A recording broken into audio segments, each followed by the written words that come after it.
Hey, this is Todd Walker. I'd like to welcome everybody back for another video drum lesson.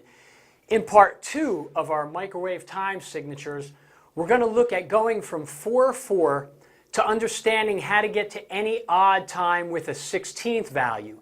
Now in part 1, we learned about playing in 4/4 and using that method to teach us how to get to any 8th note odd time signature. So once again, I'm going to try to keep this simple and understanding 4/4 to any 16th odd time. In the performance video, I played 4/4 to 11/16 and 4/4 to 11/16 again.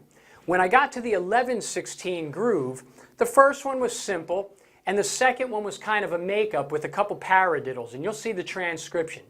But before we get started, let's understand how to get to this. As long as you can understand 4/4 with 16th notes, 1E enda, 2E enda, 3E enda, 4E enda, once again, just like the first video, I'm going to make it very simple. Now, once again, we know there's subdividing ways of getting to odd times, which work great as well. To get to 11/16, in a measure of 16th notes, you have 16 notes. Well, to get to 11, you have to stop on the and of 3. 1E enda, 2E enda, 3E and 1E enda, 2E enda, 3E and 1E enda, 2E enda, 3E and 1. Now if you go 1/16 too far and count the of 3, you're basically in 3/4 time.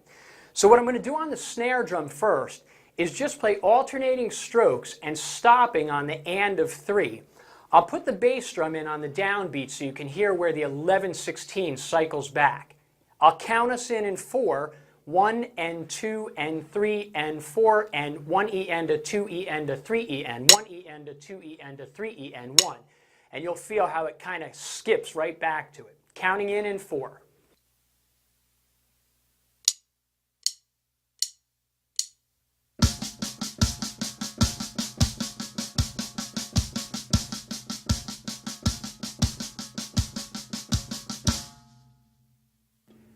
Now, that gives you the 11/16 notes and how to bring it right back to 1 based off of understanding 4/4. So it's very, very simple. If you can count 16th notes in 4/4, you can learn to play any odd time signature with a 16th value on the bottom. Now, what I'll do now is just play a basic 4/4 groove into a basic 11/16 groove. So once again, I'm going to count us in 4, but out there you're thinking 1 and 2 and 3 and 4 and 1E enda, 2E enda, 3E and 1 and 2 and 3 and 4 and 1E enda, 2E enda, 3E and 1. So here's 4/4 to 11/16.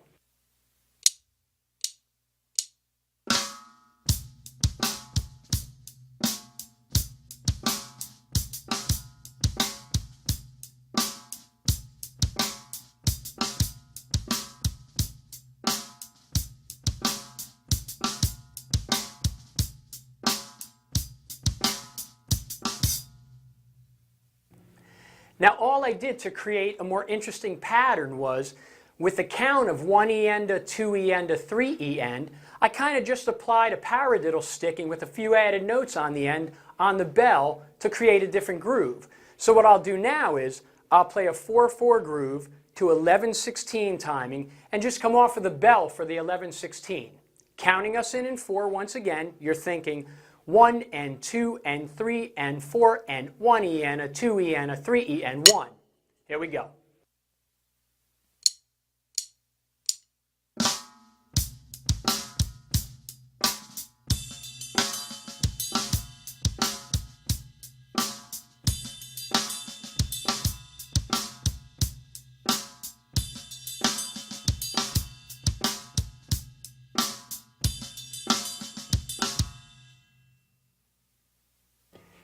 Now, by knowing how to count 16th notes and stopping on the odd number that you're looking for, it makes it so simple. So, let's say you wanted to play in 15/16. Well, once again, in 4/4, we know in a measure of 16th notes, you have 16 notes. Well, to get to 15, you take the of 4 off. So to count in 4/4, but play in 15/16, it would be counted like this. 1E and a 2E and a 3E and a 4E and 1E and a 2E and a 3E and a 4E and 1E and a 2E and a 3E and a 4E and 1. So now what I'll do is I'll play a groove in 4/4 and then play a groove in 15/16. And once again, I'll use paradiddles. In fact, let's do this.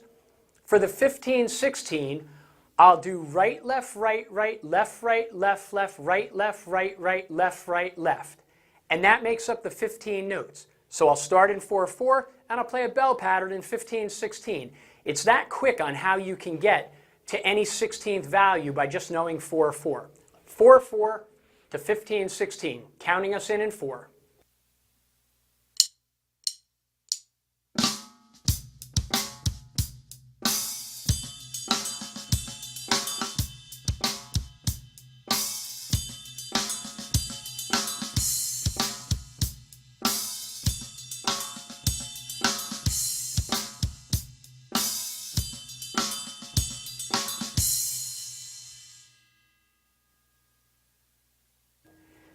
Now again, to come up with different 16th value odd times, well, if they're 16 or less, you think of it in a measure of 4/4. But let's say you wanted to come up with a groove in 21/16. Well, then basically you need to take one measure of 4/4, which is 16 16th notes, and get 5 more 16th notes. So in the next measure, you need to count 1 E and a 2. So this is how you could count in 21/16. 1 E and a 2 E and a 3 E and a 4 E and a 1 E and a 2, 1 E and a 2 E and a 3 E and a 4 E and a 1 E and a 2, 1 E and a 2 E and a 3 E and a 4 E and a 1 E and a 2, 1. Now once again, there are different subdividing methods of learning odd times that work great as well. This is just a quick way to get to it in just understanding 4/4. Now, in part 3, later on, that you'll see in the next couple weeks, we'll look at putting 4/4 together with different 8th variations of odd time and then different 16th variations of odd time. And we'll put all this together so we check out how you can go from virtually any time signature into one another. So let's go back to the performance video.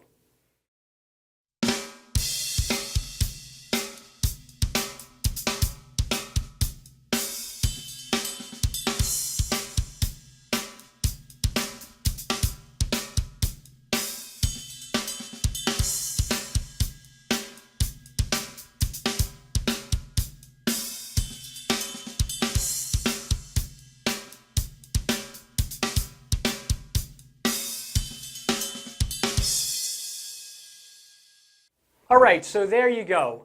Using 4/4 with 16th notes to learn how to play basically any odd time with a 16th value. So be looking for part 3 of microwave time signatures in the next couple weeks, where we learn how to go 4/4 to any 8th value or any 16th value odd times, and vice versa. So you really get a very expanded view of playing odd times and just a different approach to counting them. So once again, I'm Todd Walker. Thanks for watching. I'll see you soon.